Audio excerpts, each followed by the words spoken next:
Hello there. Today, as you can see, we're attempting to load and play Rick Dangerous.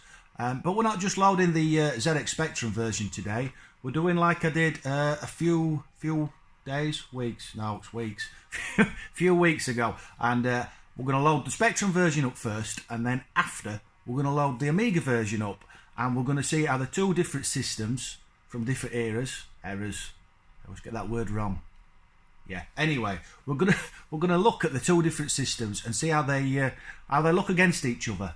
Obviously, as I said in the last video, it's not really a comparison because they're from different times. Obviously, the Spec is an 8-bit machine and the Amiga's a 16-bit. But it's still nice to see games that came out on both systems, especially in this case because they came out so close together. Rick Dangerous on the ZX Spectrum came out in '89, and the Amiga version came out virtually straight after, early 1990. So for those who haven't played it, it's a car game published by Firebird. And a good question to start with is, I remember a lot of car games on the Amiga. Heimdall, I think, was one. There was a few other cartoony type games. Car did a lot of cartoony type games, but I can't remember any names off the top of my head. Anyway, they did a lot on the Amiga, but I can't remember them doing, as Rick Dangerous disappears, I can't remember them doing many Spectrum games. So, if you know, and can you put in the comment section what other games Car released on the ZX Spectrum? Just a second. I'll turn it up because there's a bit of a tune. Looks quiet for some reason. There we go. Anyway, where did I get to? We play Rick Dangerous. And apparently we've managed to crash land our plane in the Amazon. And for some reason, all the local tribes have took offence to this and have thrown us into a temple full of traps. Our mission is simply to escape the temple. We have a gun that shoots bullets, as they tend to, and dynamite. And that's about it, and our wits. So we're in trouble. Yeah, the Amiga version that we're going to look at after I finish dying on this version looks and plays exactly the same. Well, it doesn't look the same, obviously, but it plays the same anyway. But you'll see that. And right at the end of the video, we're going to play the Amiga game again, because there's a little hidden thing that people might not have seen before that I think is worth watching or seeing. Anyway, if you could drag it out that long. Anyway, without further ado, there's no defined keys. So I think, if memory serves, it's ZX left and right. I think O and K are up and down, and I think enter is shooty. So I've turned it up. I'll just check. Yeah, I've turned it up. Right, Rick Dangerous on the ZX Spectrum. Right, I have to get right with it because it starts as soon as you. There's no rest for the wicked on this game. So here it's telling you basically what I just told you over a nice jaunty tune. Can Rick escape the angry Amazons and antagonists? No, because I'm in control, so we're not going to escape. And we're on. And straight away there's a boulder chasing you, so you have to be really quick. There we go, down here, and then jump up there out of the way. Right, we can breathe now. So top left is score. To the right of that's the amount of bullets we have, so you can only carry 6 at once. Next to that is dynamite, again 6 sticks of dynamite. And then the idles on the right are our lives. We have jump, duck, left and right. Duck will take you down ladders, jump will take you up. I'm not going to show you the dynamite and bullets until we need to use them, because as you can see we have a limited amount and we need them. No time limit, so I can waffle on and just stand here for as long as I want. Right, let's crack on. That sound there, if you heard it, means that we've reached a save point or a continue point. So if I die, this is where we will start exactly there until we hear that sound again. Right, we're going to shoot this guy. So we drop down here and we shoot him. I love that graphics. I love the animation there of the guy jumping out the screen. I think it looks brilliant. Right, just get past this guy. Incidentally, my friend Baz Harding, he covered this. Oh. Well, I got away with that, but I pressed down instead of up. I should have shot him, not dropped dynamite on him. What were I saying? Yeah, Baz covered this on the 8-bit systems this week. The various 8-bit systems. I think he covered it on the Amstrad, Spectrum and Commodore 64. And that's the main reason I'm doing this video, because I was very pleasantly surprised. Normally when Baz does one of his comparison videos, there's always one version that's a bit ropey. Not necessarily due to the computer he's playing it on, just due to, I don't know, sloppy programming, time restraints. I nearly died then. Yeah, but yeah, there's usually a bad version, and I don't think there's a bad version of Rick Dangerous, or I certainly haven't seen one yet. So I thought it was worth covering on the Amiga, so you could see that version as well. Obviously there's the Amstrad version, but I haven't got that. The only issue with the Spectrum version is, because everything's green, as Baz said in his video, things do... I'm waiting for him to come over here. Now. Yeah, that's it.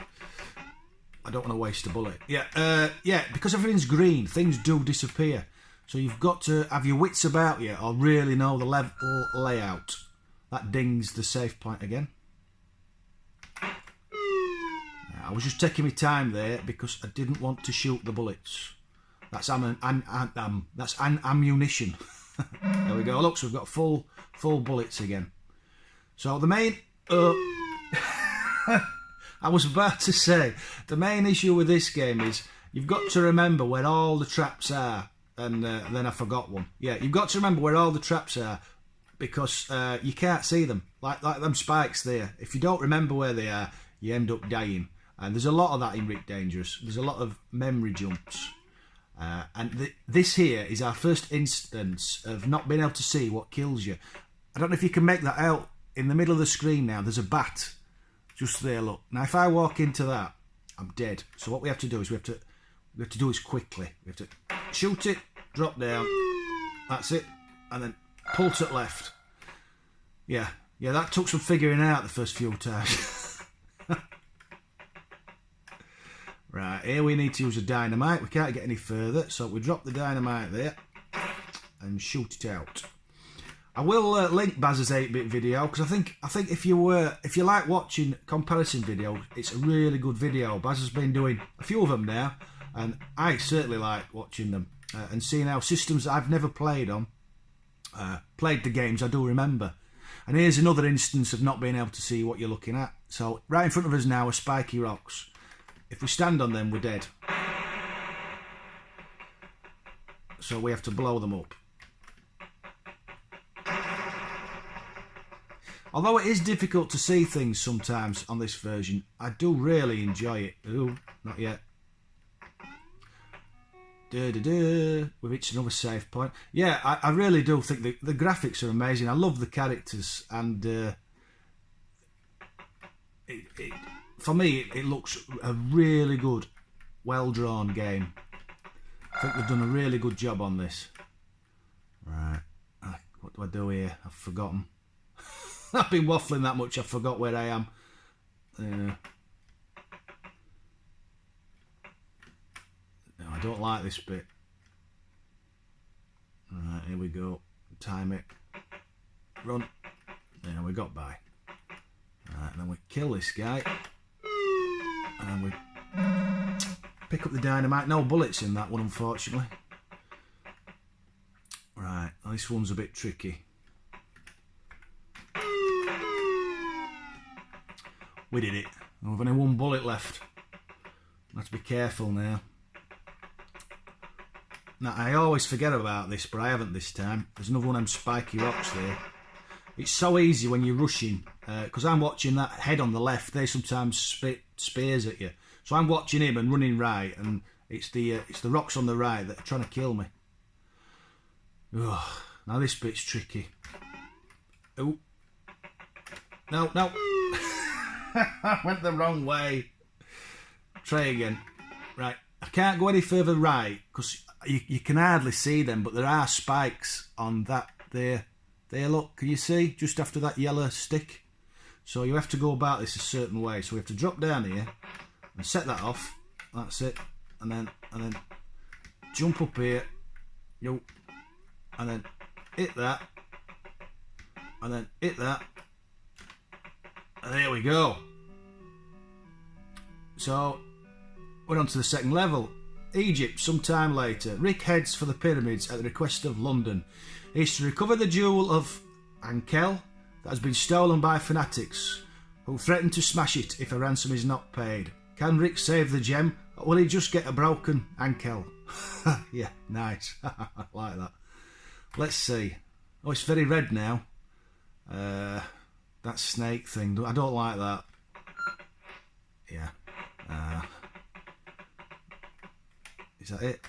Yeah, we got by that. Oh! I didn't see the rock. Right, I'll try again.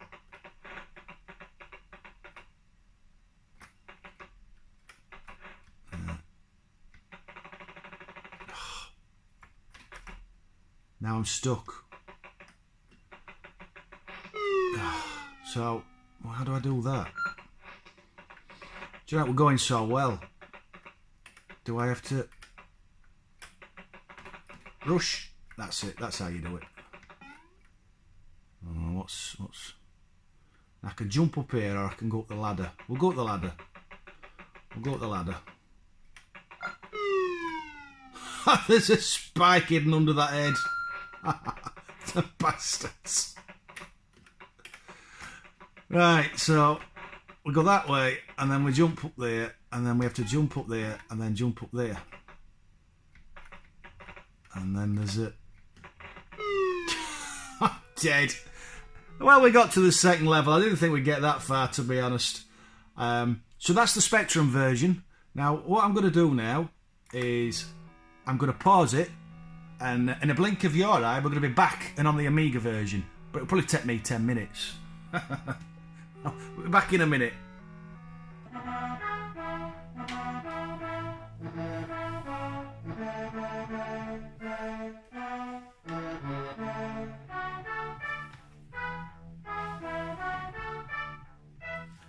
And you're back in the room. Here you can see the loading screen from the Amiga version. And the start screen. I love this tune. As you can see, it's telling us exactly the same as the Amiga version, Spectrum version even. At the top you've got your score, bullets, dynamite and lives, as before. So let's crack on. As you can see, we're straight on, just like we were with the Spectrum version, and dodging the rock. We'll just get down here. There we go. The controls are exactly the same. Unfortunately, I don't have a proper Amiga joystick. I'm using a Mega Drive joypad, and sometimes it gets a bit fiddly. So if I die, it's not my fault. It's the use of the wrong equipment. So as you can see, it's obviously a lot more colourful on the Amiga, and this makes seeing the traps a lot easier. So I can't blame any deaths on that anymore. I've got to blame it on the controller and my own ineptitude. That noise again means we've reached a safe point. So here we have our first guy to take out. So we got... I love that gun noise. You probably can't hear it. Well, you can hear the gun noise, but I've got it connected up to the big amp and speakers, and it really does ricochet around the room. It's very satisfying. Oh, you swine! See what I mean? That's not me, that's the controller. I pressed down and he just... Oh, God. This isn't going very well. Right. There were my practice goes. We take him out. And then we drop right and we go down the ladder. That's it. Yeah, one of the things I've really noticed since I've started collecting and playing old games again is back in the day, I played all my games on a little, I think it was a 12-inch portable, and the sound through the one speaker was crap. Didn't matter what system I played on. But what I've noticed since I've started again is I run everything through a big Pioneer amp and speakers and a big sub, and the sound quality on the old systems is brilliant. I really do enjoy playing them and hearing what I've missed. So as you can see now, them spikes below us, really difficult to see last time, but due to the Spectrum's limitations. But here on the Amiga, easy peasy to see, so you've no excuse.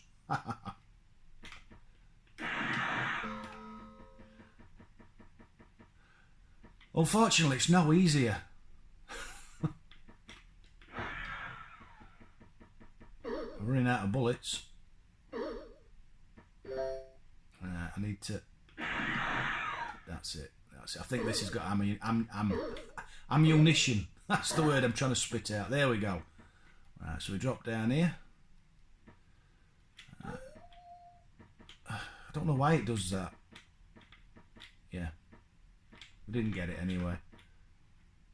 Now, as you can see, the bat that we couldn't see before, or really had to know where it was, is obvious now. It's there, hanging. So we shoot him, and we drop down. That's it. And then we jump over the spikes.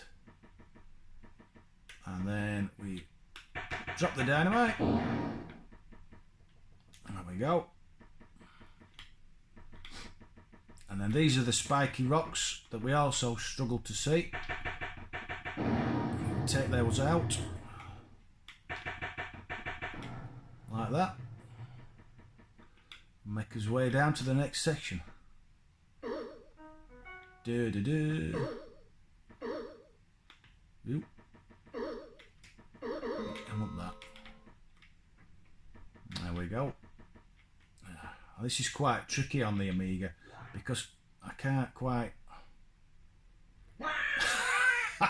My thumb doesn't want to roll down and left on the pad, and it makes making that crawly bit quite difficult. Right, this time, we'll do it this time. There we go. Right, pick the dynamite up. Right, hang on.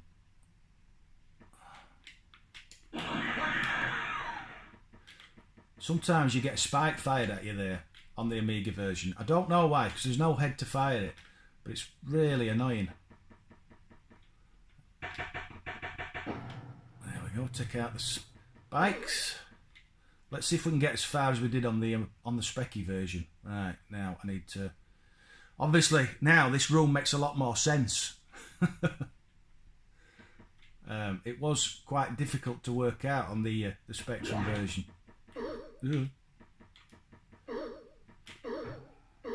That's it, and then that one, and then wait, and then there we go.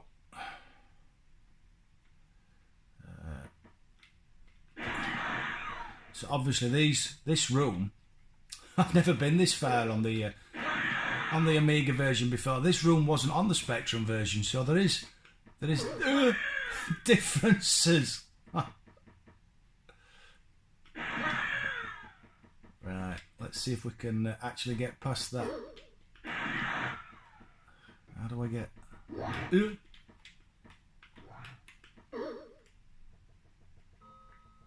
That's it. That's it. Now what do I do?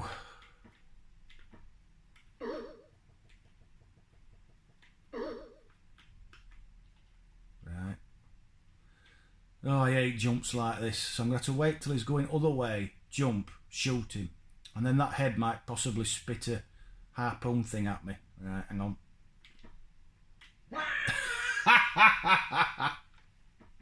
That was so rubbish.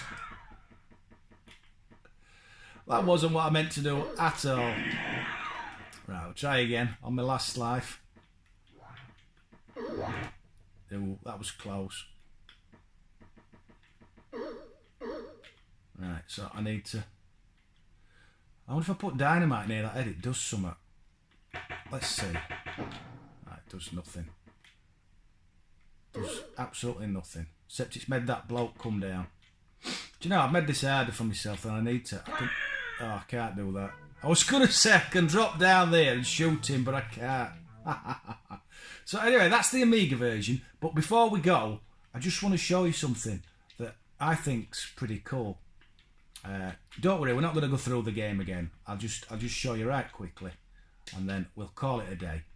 Because I think 20 odd minutes is more than long enough for listening to me witter. So if you press space on the menu screen like this now, it goes black and white. And I think the game actually looks cool in black and white. Because the tune and everything, it suits like an old 20s black and white film. There we go, look. Plays exactly the same, it's just black and white, but for some reason, I don't know why they decided to put it in, but I think it looks cool. Although it does now suffer from the same problems that the Spectrum version did. Some of the traps are quite difficult to see. Yeah. Oh, I died. Anyway, there's no point going through it all again. You've seen the Spectrum version and the Amiga version. We saw a few different rooms on the Spectrum version. I didn't realise, actually, that the levels were longer. As I said, I've never got that far before. It would have been nice to have got to the second level, but we didn't. But anyway, that's the Spectrum and Amiga version. I hope you enjoyed this. As I said, my main question today is what core games were released on the Spectrum? I can't think of any apart from the one we've just played. There was a sequel, incidentally, to Rick Dangerous 2. I don't know if that got a Spectrum release, so I'll have to have a look for that one and dig it out, because I think it'd be worth playing. There was also a Rick Dangerous 2.5 that was released as a cover, I was going to say a cover tape then, but it wasn't, a cover disc. Yeah, it was released as a free cover disc, and it was just a couple of extra levels. It might have been a Christmas thing, I'm not quite sure. And that's it, nothing else to say, apart from I hope you enjoyed this video. Catch you later. Bye bye.